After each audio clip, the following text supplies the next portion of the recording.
You touched on so many things that we could go into for so forever. long, I know, because there's just so much to talk about. Like you said, I wish that these things were taught in like a health class or like more in depth. Yes. But you've said something about like a lot of the time people think that they have a really weak pelvic floor and that it actually is kind of really tight. Yeah. And I think that comes into play with like the pain with intercourse or the like leaking. Can you talk about how common those things are? Oh, I can. We want to empower you to make fully informed choices about your pregnancy and parenting options. Let's talk about what's next now that pregnancy has entered the chat.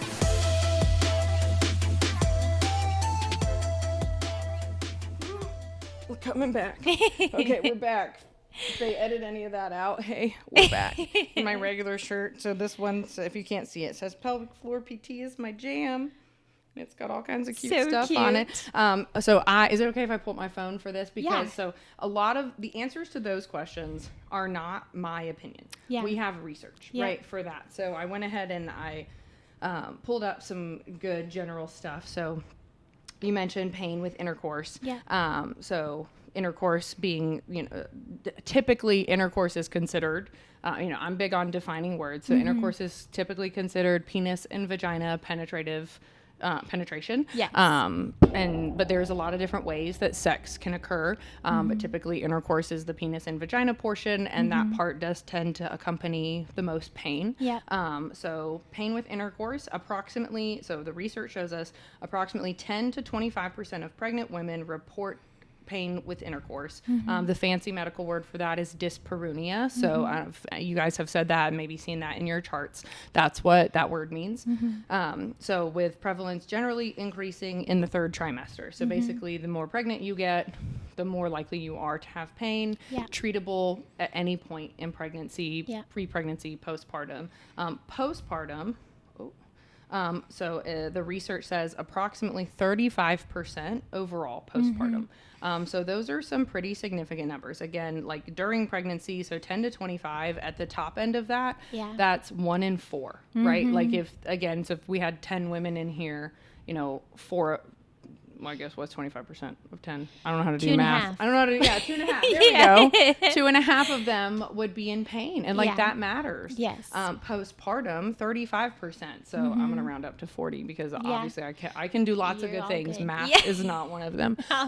Right. So 4 of them postpartum are having, so even more. Yeah. Right. So it happens a lot in pregnancy, but then your risks of it go up after you have the baby. Yeah. And then, rates are highest early postpartum. So the research says 42 to 43% at 2 to 6 months, and then declining in half. So to about 22% by 6 to 12 months. Yeah. So 42 to 43, again, that's almost 50%. You know what I mean? Like that. And I would have to look at exactly, I can give you guys the links to these research articles afterwards, so that everyone knows, like, this one came from PubMed, like this is real medical research, and the research is not good, like I have to acknowledge that, like, the research on these topics is not good, so I would not be surprised if these numbers were even higher than what they are. But that is a lot, like, that's a lot of women. Yes. Like, that it's not the majority, but it's still a significant number. And I think a lot of my friends that have had babies think that it's like, oh, well, I had this tear, or I had like I had something happen during my delivery that caused this. But I would love to hear about like the ways that it's treatable on like the muscle side of things. Yes. Well, and tearing, I mean, it makes a difference, right? Like if anybody asked my opinion, we would change the rules about the whole like 6-week thing, right? Because what's going to happen recovery wise after a vaginal delivery with no tearing is totally different than what's going to happen after a vaginal delivery with a grade 4 tear. Yes. And totally different versus a grade 3 tear versus a grade 2 tear versus a grade 1 tear versus C-section. Yeah. Right? All of those recovery timelines are very, very different. So number one is don't compare yourself to somebody if their birth story is very different from yours, yes. right? And just generally don't compare yourself anyway. Anyways, but recovery wise, just like, again, if you had knee surgery and you had a bunch of scar tissue, we'd want to mobilize that scar tissue, right? We want to keep scar tissue. We want to get scar tissue mobile as early and safely as possible. Want some of the newer, like research and supports that we're finding out is vaginal estrogen cream is crucial to and really, really helpful to helping that scar tissue restructure. Okay. So as a pelvic floor therapist, I cannot prescribe any medication. That's something you'd have to get from your doctor. But a really great thing to ask your provider about at your 6-week visit, especially if you've torn, is, hey, am I a good candidate for vaginal estrogen? If you're not, there's alternatives. There's hyaluronic acid. So hyaluronic acid, like for your face. And now do not put face hyaluronic acid in your vagina, everybody. Yes. Don't do that. That's not what I'm saying. They make vaginal hyaluronic acid. So hyaluronic acid just draws water to the tissues, which helps scar tissue to get more plump and mobile and just not be so rigid, right? When that scar tissue is rigid and tense and angry, that can cause pain. Everyone's nerves travel in different ways, right? Pain does not equate to tissue damage or injury, right? And that's a common conflation that people do, is people say, oh, I have pain, something must be injured or damaged or broken or something, right? Yes. Think of a paper cut, right? A paper cut is super painful, but nobody's ever gotten a paper cut and been like, I'll never use my hand again, right? And so, but that can be a grade 1 tear, right? Depending on a grade 1 tear is just the mucosa tissue tears. But if your tear just happens to happen right where you've got some good nerve endings, it can be an extremely painful tear that's going to delay your return to sex or affect your pain with intimacy, versus someone else could have a grade 1 tear that just happened to be, not at some important nerve endings and they have no pain at all.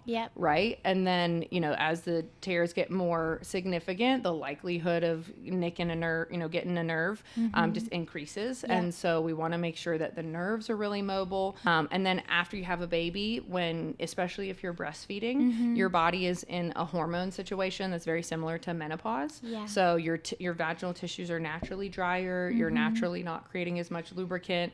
Your pelvic floor tissue, like your muscles, are just stiffer. And so sex is going to be a lot less comfortable, especially if you're not properly aroused, right? Like penis and vagina penetration doesn't work if the penis is not hard, right? Like a flaccid penis doesn't, like it just doesn't work. Right. And when that's how God designed us. Like we are beautifully and wonderfully made. And there's some ways things just work. And women are the same way. So when we are properly aroused, our vagina actually elongates, and our pelvic floor muscles soften. We have natural lubrication and wetness that occurs to help decrease pain. That we have increased blood flow that makes all the tissues just happier. We do get a clitoral erection, just like men get an erection. And so the better aroused you are, the better everything will feel. And so arousal is so much more important postpartum. And I find I mentioned earlier, I teach a birth class, and I prefer for people to bring their partners, and most often it's male partners. And I found that one of my favorite parts I wasn't expecting teaching the birth class was men reaching out to me afterwards and going, thank you so much, right? Because a lot of this, hopefully a lot of women are listening to this. I hope even some men are listening to this, because women are going to hear this and be like, I didn't know any of that about my body.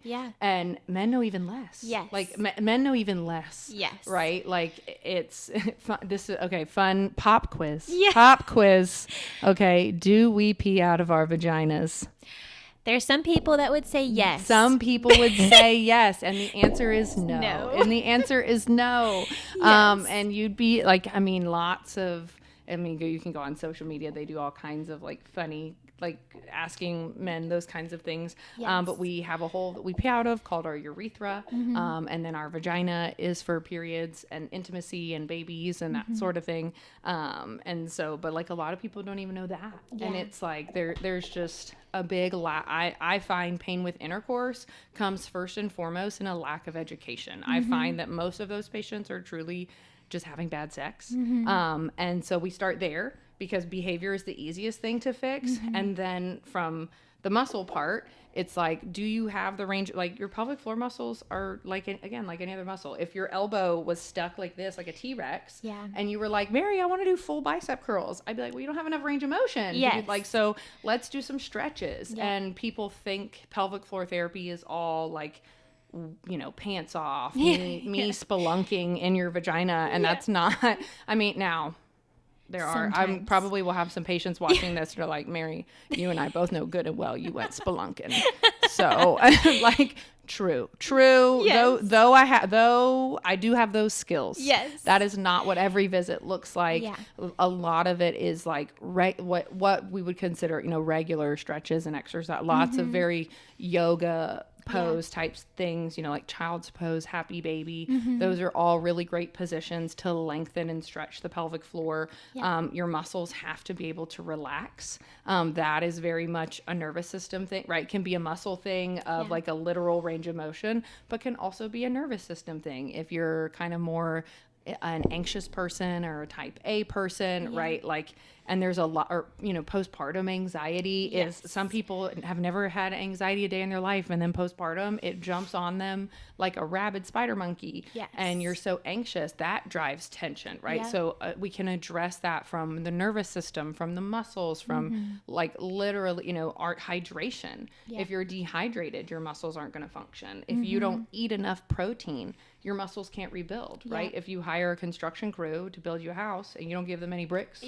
any lumber, nothing's going to happen. Right? Like, how are they going to build you something? Yes. Your body's the same way. Postpartum, right? Birth is a trauma, whether, right? So there's traumatic births that happen. But whether the birth is would be considered like traumatic in the PTSD kind of way we would think of it.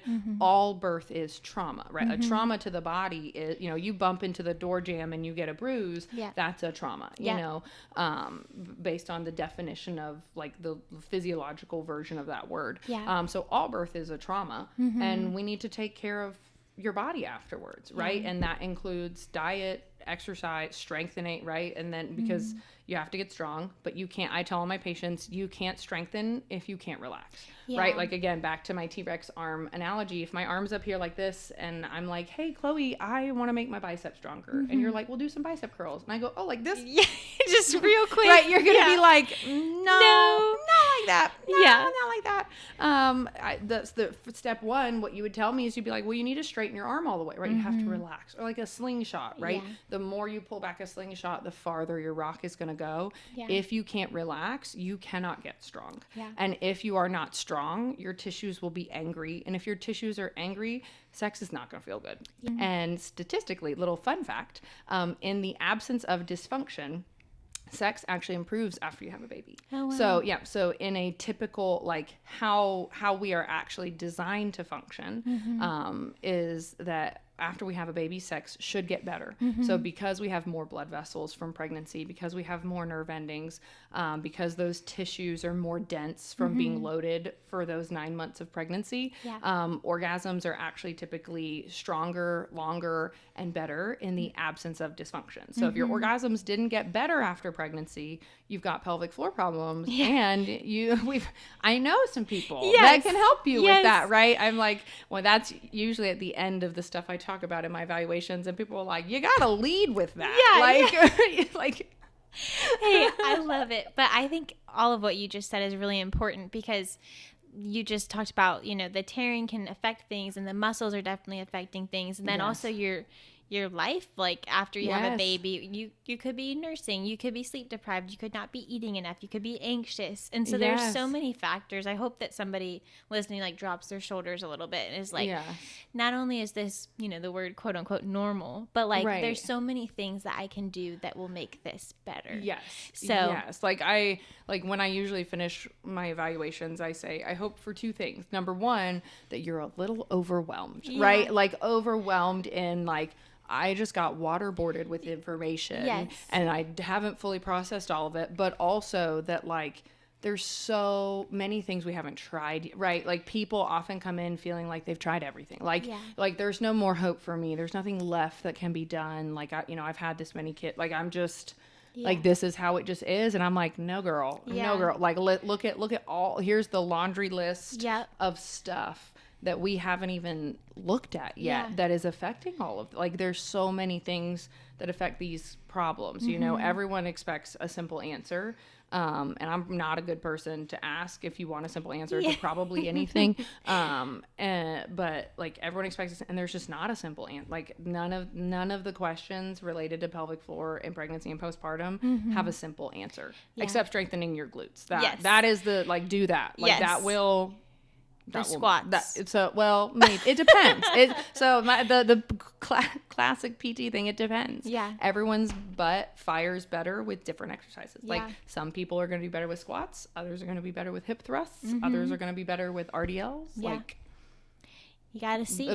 Right? That's why you got to see a professional. Like, movement is medicine. Movement is medicine. And so it's really important to see somebody who is trained and qualified in, like, assessing you properly and teaching properly, so that you know that what you're getting is good. Yeah. Right.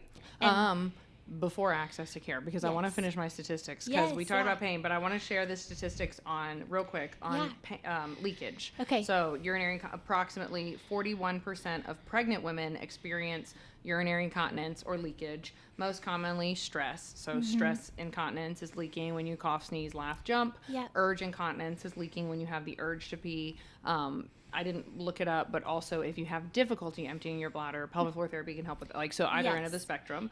And then postpartum, approximately 21 to 64% of women. That's a very large. That's a large range, right? So anywhere from 21% to 64, which is over half. Okay. Right, like 65. Okay, so we have 10 women. That's 6.5. Yes. Right, 6.5 of the 10 women postpartum in the room are leaking. I know. That's crazy. Like, kind of a lot. Yes. Like, maybe we care for those women. Maybe. Yes. Just a thought. Loose thought. Yeah. Within the first year postpartum. So there's that. Wow. And it's like, oh my gosh, if you're dealing with that, how do you get access to care? Yes. To treat that, or any of the million things I've said, or any of the things that you're like, well, what about this other thing that you didn't talk about that I have? Who do I ask?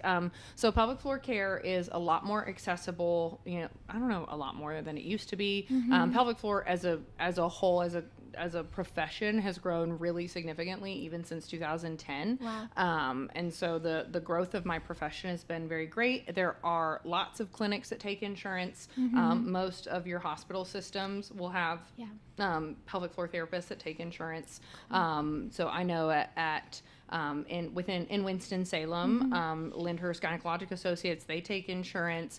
They even take Medicaid. I know especially in the Mount Airy office, they take Medicaid. They have pelvic floor therapy in the Mount Airy office that takes Medicaid. Novant has pelvic floor clinics, and they take Medicaid. Wake Forest Atrium Baptist Health. So I guess for people that are listening to this not in the North Carolina Triad area, they're going to be like, I don't know. Yeah, what those places are. Like, what are you saying? But like, generally any hospital-based system is going to take Medicaid, is going to provide that care. Then there's lots and lots of cash-based pelvic floor physical therapy for people that can afford that. And I know there are some cash-based clinics that will do like charity care type programs and things. So just reach out to clinics near you. There are a couple different directories you can go to. One of them is like pelvicrehab.com is one that you can type in your zip code, and it will pop up pelvic floor therapists like in your area.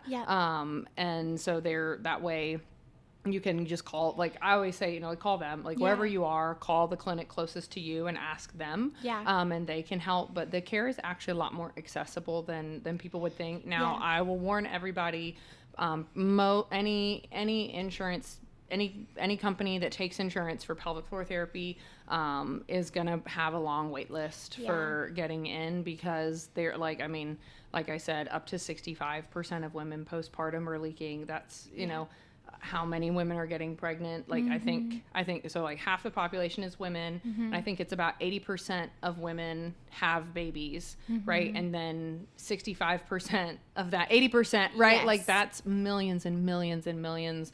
And there's just not enough pelvic floor therapists. So if anyone is listening to this podcast and you're a PT or an OT, or you want to go to PT school or OT school or PTA or OTA, please do it. Like, please, like, we need more clinicians, right? Like, we can, and unfortunately, most of us pelvic floor therapists are also moms, right? So it's not like I don't work full time. I can't. I have 3 of my own kids. And so we need more pelvic floor therapists to make care. That's really the biggest issue, is there's not enough of us. But there are lots of clinics out there that take Medicaid, that take all insurances. Your insurance company sees pelvic floor therapy as regular physical therapy. So I've been in clinics that have taken insurance for my entire career. And so the way that we code it is, so don't call your insurance company and say, do I get coverage for pelvic floor physical therapy? Because they're going to be like, what are you talking about? It's just physical therapy. It's just like, it's and I've got lots of feelings about this, but like, if you go to physical therapy because you sprain your ankle, they're going to use the exact same codes to bill you for, mobilizing your ankle, giving you some calf raises, as I'm going to do when I do an intravaginal assessment or, some complicated like pregnancy treatment and care, like all that. It's the same codes. Your insurance company just sees us as regular physical therapy, which has its pros and cons. But insurance covers it. Well, that's awesome to know, because it's honestly in the same category in my head as like counseling or therapy like that, where you think, okay, would my insurance cover that, and how expensive is it going to be? And then for a lot of the women we serve that are on Medicaid, we can actually help connect them to Medicaid, and we try to provide them with like lists of providers that will take their Medicaid. So this is a really good thing for us to look into even more. But I would love for you to send us the directory as like a jumping off point. And then hopefully we can track down some providers that will take Medicaid. And I'm sure that you would echo this, but even if you do have to wait for care, it's still worth it to like get on that list. And ideally everyone could get care as soon as they need it. But in a perfect world. In a perfect world, our system would be set up a little differently, but so just like plan to have to wait, so call now, call today. There's your call to action. Right, like call today. But it's expect to wait, but it's worth it. I mean, it's like the time is going to pass anyways. Like next year is going to be next year, and you can either still be peeing your pants or at least be about to go to your pelvic floor appointment before the time is going to pass. Set a million reminders on your phone so you don't forget it, because it'll be like 5 months out, and hopefully they'll call you and give you that little reminder. Hopefully you'll get some reminders, but there are lots of places that take Medicaid, lots of places that take all kinds of insurance, Medicare, all the things. So the care is out there. You got to do a little work for it. And it's just regular therapy, or PT or OT. There's OTs that do pelvic health as well, which is a little different than PT, but Well, very cool. I'm so glad that we had you on today. And I just want to finish off with our question of, what is your why for serving women in the capacity that you do? I mean, I think most of the physical therapists I know became physical therapists because they had problems, right? Like that. Like I went into physical therapy. I knew I wanted to be a physical therapist when I was 13 years old, because I had hurt my hamstring and I saw a physical therapist and it got better. And I was like, oh my gosh, I can help people get better and not have to prescribe medication. Like, love that. I've always been a big exerciser. And then I became, at the very end of physical therapy school, I didn't even know pelvic floor therapy existed. And then in my first semester of PT school, they were like, hey, you can do physical therapy in the pelvic floor. And me and all my friends, like, we made fun of it, we were like, I used to say, like, if you could meet first year physical therapy school of Mary, I was like, I would never be a pelvic floor therapist. That's so gross and weird. That's weird. Like, be careful what you say. Exactly. Never say never.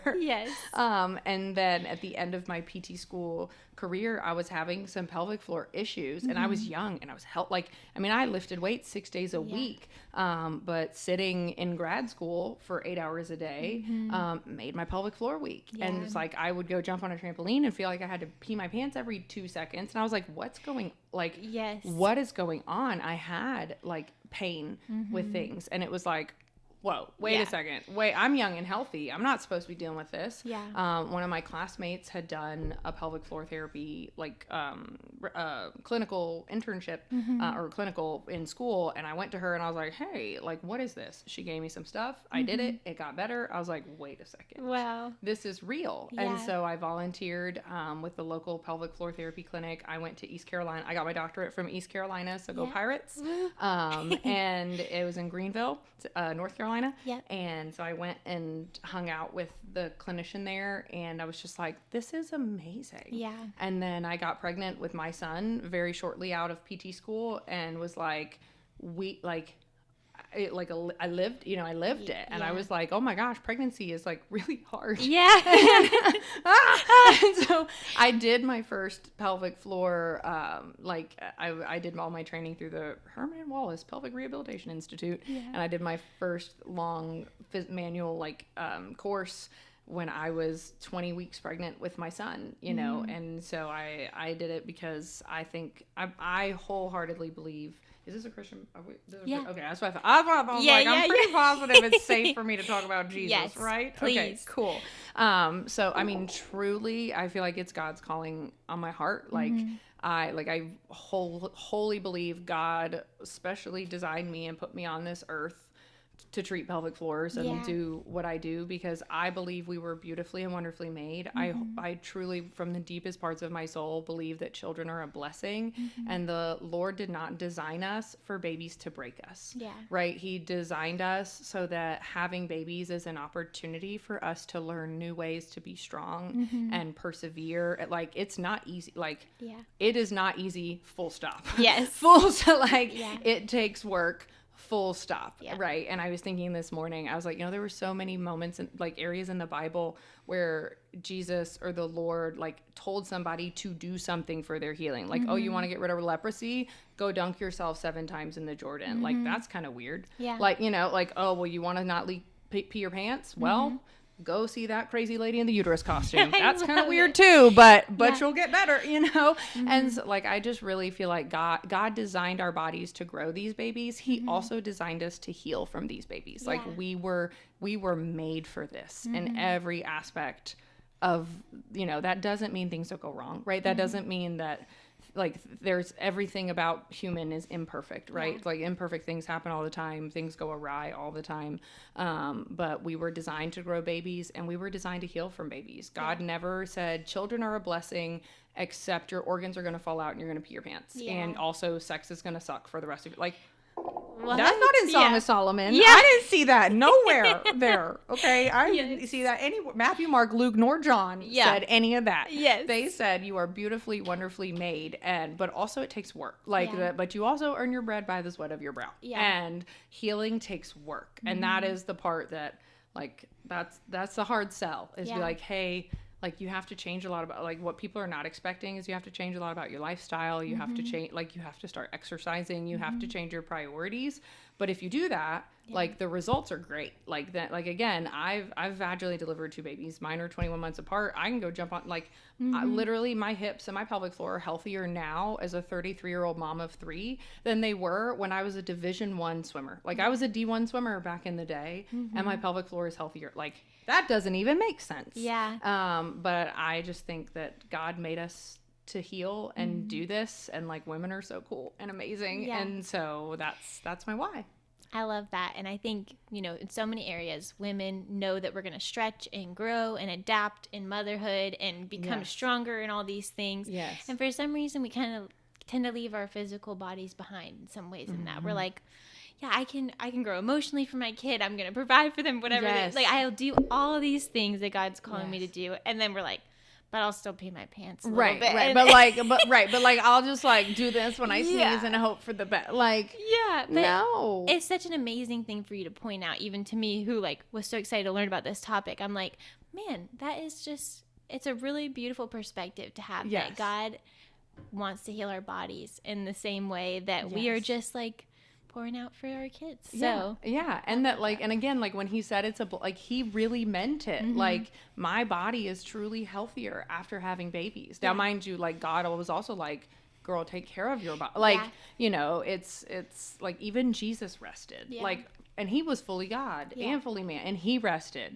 So mama with a new baby, like, you need rest too. Like, love you, but you're not better than Jesus. Like, you're really not. Like, we all, you know, and it's just like kind of, there's so many parts of motherhood that force you to let go of control. And like, it's a great opportunity to lean on the Lord and just like, but know that like you were made for this, and the hard thing is sometimes the right thing, and it's not always fun, it's not always cute, but like also the support is out there, like it's out there, and like, and we're out there, like we're us people, us crazy vagina people that God handcrafted for this are there. Yes. Well, thank you so much, Mary, for coming on. Thank you. Super excited for people to give it a listen. Yes, I had a blast. I hope everyone enjoyed it and maybe learned something. Yes. And shameless plug for myself, yes. right? Like, I'm the Vagini on all social media platforms. Yes. So TikTok, Instagram, that's THE Vagini, VAGENIE, like genie. We'll link you. Yeah, perfect. So I would say I make all your vaginas wishes come true. That's love it. My handle. That's awesome. Well, thanks again. Thank you guys so much for having me. I had a great time.